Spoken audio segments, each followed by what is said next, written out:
Hello नमस्ते साथीहरु, स्वागत छ यहाँहरुलाई मेरो च्यानलमा। म चाहिँ सविता हैन। आज हजुरहरुलाई चाहिँ एकदम सानो एउटा भिडियो लिएर आएको छु। यो चाहिँ कुर्ता कटिङको हुनेछ। अनि आज बिहान चाहिँ मलाई एकजना मुना सिसले चाहिँ कमेन्ट गर्नु भएको थियो कि म्याम 44 चेस्टको कुर्ता काट्दा चाहिँ पछाडी गला 3 इन्च छ, त्यसलाई चाहिँ कसरी काखी र कुम कति लिने भनेर चाहिँ कमेन्ट गर्नु भएको थियो। अनि मैले त्यसमा पनि लेखेर चाहिँ कमेन्टमा पनि रिप्लाई दिइसकेको थिएँ। त्यही पनि आज चाहिँ म ठ्याक्कै 44 इन्च छाती भएको कुर्ता कटिङ गर्दै थिएँ। अनि त्यही भएर चाहिँ म आज हजुरहरुलाई यसको भिडियो पनि बनाएर दिउँ भनेर भिडियो बनाउन लागेको। यस्तै हजुरहरुलाई पनि काम लाग्ला सबैलाई भनेर चाहिँ मैले भिडियो बनाउँदै छु है। अनि त्यसको लागि चाहिँ मैले चाहिँ यो कुर्ता चाहिँ मेरो आफ्नै मम्मीलाई चाहिँ मैले सिलाउन गइरहेको छु। आज चाहिँ म हजुरहरुलाई यो 44 छाती भएकोलाई चाहिँ कसरी कटिङ गर्ने भनेर देखाउन गइरहेको छु। यदि यो कुर्ता लगाएको पनि भिडियो हेर्न चाहनुहुन्छ भने चाहिँ च्यानललाई सब्स्क्राइब गर्नु होला। भोलि औँसीको दिन चाहिँ म यो कुर्ता मम्मीलाई लगाएर पनि देखाउने छु है। अनि मैले चाहिँ यो कुर्ता लिएको छु। यो चाहिँ पिसको कुर्ता हो हैन। अनि यसमा चाहिँ मैले मेन छाती चाहिँ एकदम फिटिङ जस्तै अब आफ्नो छाती बराबर नापेको छु। अनि त्यसमा चाहिँ म 2 इन्च प्लस गर्छु। यसलाई 46 इन्चको म कटिङ गर्ने छु है। हजुरहरुले पनि लुजिङ नराखिकन पहिला चाहिँ कपडालाई एकदम बडीमा राम्रोसँग नाप्नु होला। अनि त्यसपछि त्यसमा 2 इन्च एक्स्ट्रा प्लस गरेर राख्न सकिन्छ है।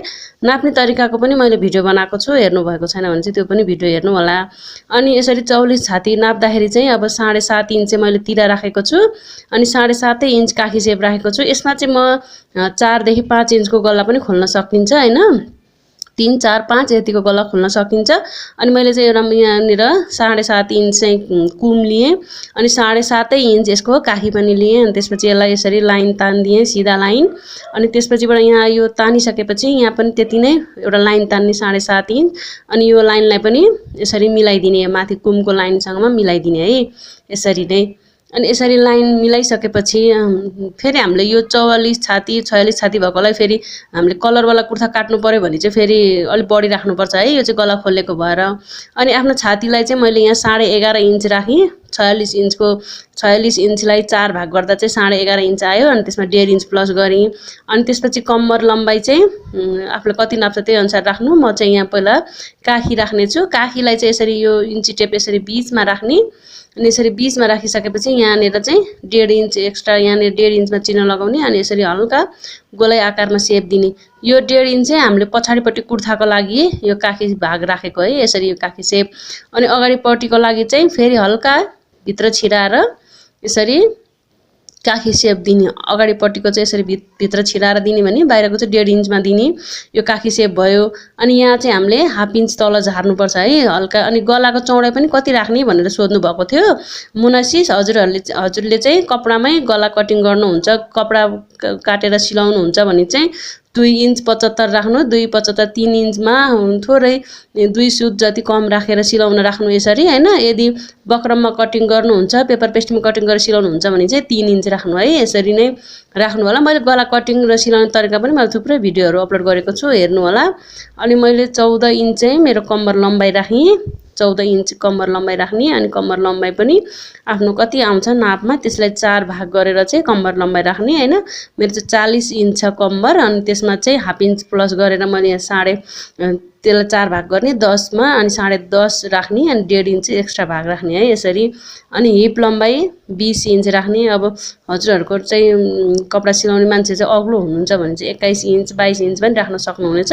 अनि ठिकै हुनुहुन्छ भने चाहिँ 20 इन्च राख्नु होला। यसरी कम्मर लम्बाइ राखिसकेपछि यसमा पनि आफ्नो कम्मर पनि मेरो 46 इन्च नै छ। त्यही भएर चाहिँ म यहाँ पनि 11.5 इन्च नै राख्ने छु। 11.5 इन्च हाम्रो यसरी हिप लम्बाइ। हिप घेरा पनि मेरो 46 इन्च छ, त्यही भएर 11 इन्च राख्छु। र 11.5 इन्च राखेर 1.5 इन्च चाहिँ एक्स्ट्रा सिलाइ भाग। अनि राखिसकेपछि अब यो सबलाई चाहिँ हामीले यसरी सेप दिने। यो कम्मर घेरा, हिप घेरा, छातीको घेरा सबैलाई यसरी मिलाएर अनि सेप दिने। अनि एक्स्ट्रा सिलाइ भाग 1.5 इन्च पनि यसरी मिलाइदिने। अनि अब यसो गरिसकेपछि अब हामीले यहाँनिर चाहिँ यसरी गरिसकेपछि अब तल फेरमा चाहिँ कसरी राख्ने भने हामीले यहाँ पहिला हिपमा कति राखेको छौँ सेम नाप नै हामीले तल राख्नुपर्छ है। यदि हजुरहरूको मम्मीहरू चाहिँ फेरा ठुलो भएको मनपर्छ भने 1 इन्च 1.5 इन्च एक्स्ट्रा राख्न पनि सकिन्छ। म चाहिँ हिपमा कति राखेको छु त्यही बराबर नै यहाँ राख्ने छु हैन। 11.5 इन्च। अनि त्यसमा एक्स्ट्रा 1.5 इन्च प्लस यो सिलाइ भएकोलाई त्यसरी चाहिँ यसरी राख्न सकिन्छ। यसरी राख्दा चाहिँ अनि हाम्रो कुर्ताहरू पनि मम्मीहरूलाई एकदम राम्रो र फिटिङ पनि हुन्छ है। अनि यसरी सबैमा चिन्ह लगाइदिने, यसरी सबै ड्राफ्ट गरिसक्ने कपडामा चिन्ह लगाइसकेपछि चाहिँ अब हाम्रो चाहिँ ड्राफ्ट चाहिँ सबै रेडी भयो कुर्ताको हैन। अनि यसै गरिसकेपछि अब मैले यो चिन्ह लगाएको ठाउँ छ नि, म यहीँदेखि चाहिँ अब कपडा कटिङ गरिदिने छु। यो चाहिँ मेरो अगाडिको पाटा मैले यो 2 पल्लामा मात्रै कपडा राखेको छु। अनि हजुरहरूले चाहिँ अब सादा कपडा छ, यस्तो बुट्टा नभएको कपडा छ भने चाहिँ पहिला दुवै पल्ला पनि राख्न सक्नुहुनेछ। यो चाहिँ यसरी डिजाइन भएको बुट्टा भएको कपडा हुन्छ, त्यही भएर चाहिँ मैले पहिला एक पल्ला कटिङ गरेर पछि यसमाथि नै अर्को कपडा छापेर चाहिँ कटिङ गर्नेछु है। यो अगाडिको पल्ला चाहिँ मेरो ड्राफ्टहरू सबै रेडी भयो। यसरी अगाडिको पल्ला चाहिँ मैले सबै कटिङ गरिसकेँ। यसमा चाहिँ हजुरहरूले चाहिँ यो हाम्रो काखीको यहाँदेखि सिलाइ जाने भनेर चाहिँ यसरी यहाँ चिन्ह लगाउने, अनि यो चाहिँ हाम्रो कम्मरको घेराको यो लम्बाइ भाग पनि यसरी, हिपमा पनि यसरी नै कैँचीले चाहिँ यसरी चुट्की लाएर थोरै कपडा कटिङ गरेर राख्यो भने सजिलो हुन्छ। अनि मैले चाहिँ यो पछाडिको मेरो पछाडि ब्याक कुर्ताको पाटा चाहिँ अब फेरि यसरी 2 पल्लामा राख्ने, आफ्नो यो अगाडिको लम्बाइको पहिला नाप्ने हिपमा कति छ त्यही बराबर यो 2 पल्लामा कपडालाई ओछ्याउने, अनि ओछ्याएर राखिसकेपछि त्यसैमा चाहिँ यसरी माथि छापेर ठ्याक्कै यसरी यसमा बराबर मिलाएर राख्ने अगाडिको पाटा यो पछाडिको पल्लाको कपडामा चाहिँ यसरी माथि राखेर चाहिँ यसलाई यसरी बराबर मिलाउनु पर्छ। यसरी यो खुम्चिनु हुँदैन हैन, बराबर मिलाएर चाहिँ राखेन भने फेरि कपडा चाहिँ लामो छोटो हुन्छ। त्यही भएर यसरी यसलाई चाहिँ मजाले मिलाउनु होला, यो माथि अनि यो तल फेरमा सबैमा यसरी मिलाएर राखिसकेपछि चाहिँ अनि यसलाई चाहिँ अनि अब हामीले कटिङ गरिदिनुपर्छ। यो चाहिँ कलरवाला कुर्ता हैन है, यो चाहिँ पछाडि खोलेको 3 देखि 5 इन्चसम्म खोलेको कुर्ताको लागि चाहिँ यो नाप हुन्छ। फेरि यदि हजुरहरूले चाहिँ कलरवाला कुर्ता कटिङ गर्दै हुनुहुन्छ भने चाहिँ हामीले फेरि तिरा चाहिँ 8 साढे 8 इन्चसम्म राख्नुपर्छ है। त्यही भएर एकदमै ध्यान दिएर कपडा कटिङ गर्नु होला। अनि यो चाहिँ खोलेको गला हो। यसलाई यो कुर्ता चाहिँ मैले 3 देखि 5 इन्चसम्म गला खोलेको लागि चाहिँ ड्राफ्ट गरेको छु। अनि अब यसरी हामीले अगाडिकै पाटामा बराबर राखेर चाहिँ पुरै पछाडिको पाटासम्म कपडालाई चाहिँ कटिङ गरिदिने। अनि यति कटिङ गरिसकेपछि हाम्रो अगाडि पाटा र पछाडि पाटा चाहिँ सबै यसरी कटिङ हुन्छ।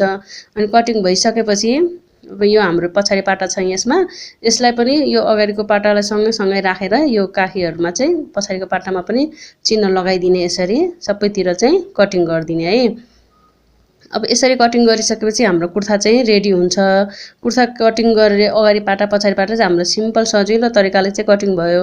यतिसम्म चाहिँ हजुरहरूले बुझ्नुभयो कि भएन कमेन्ट गर्नु होला है। अब कटिङ भइसकेपछि पछाडिको पाटाको कपडा झिक्दिने, अनि फेरि अगाडिको पाटा छुट्टै राख्ने। पछाडिको पाटा चाहिँ मैले झिक्दिसकेँ है, हजुरहरूले चाहिँ देखाएको छैन, तर यसमा अब 2 पल्ला मात्रै छ।